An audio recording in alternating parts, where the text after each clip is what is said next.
केंद्रीय मंत्री चिराग पासवान का पहले मतदान के बाद नंबर गेम शुरू हुआ। शुरुआती रुझान से सभी को चौंका दिया।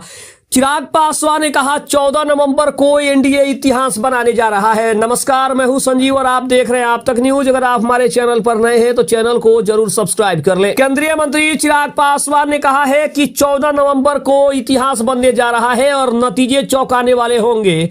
बांका में चिराग पासवान ने एनडीए को 200 से अधिक सीटें जीतकर पूर्ण बहुमत से सरकार बनाने और एक बार फिर से इतिहास रचने का बड़ा मौका दे दिया है। बांका के अमरपुर प्रखंड के कटहल मैदान में चिराग पासवान ने एनडीए समर्थित जदयू के प्रत्याशी जयंत राज कुशवाहा के नेतृत्व में एक जनसभा को संबोधित किया था।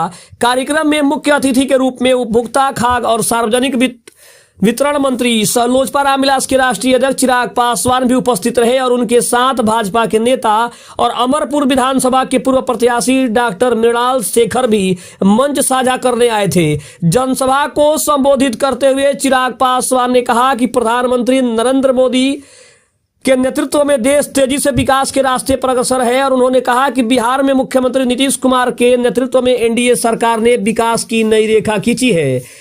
उनका कहना था कि वर्ष 2047 तक भारत को विकसित राष्ट्र बनाने का संकल्प तभी पूरा होगा जब बिहार भी विकसित राज्य बनेगा। उन्होंने बिहार फर्स्ट, बिहारी फर्स्ट का नारा देते हुए युवाओं से आगामी 11 नवंबर को एनडीए प्रत्याशी के पक्ष में मतदान करने की अपील की ताकि राज्य में पुनः एनडीए की मजबूत सरकार बन सके। चिराग पासवान ने इसके अलावा कहा कि जब 14 नवंबर को रिजल्ट होगा तो चौंकाने वाले रिजल्ट सामने आएंगे, क्योंकि तब इतिहास बनेगा और बिहार के राजनीति में ऐसा इतिहास बनेगा जो इसके पहले कभी ना हुआ था और ना फिर भविष्य में कभी दूसरे गठबंधन के द्वारा किया जाएगा।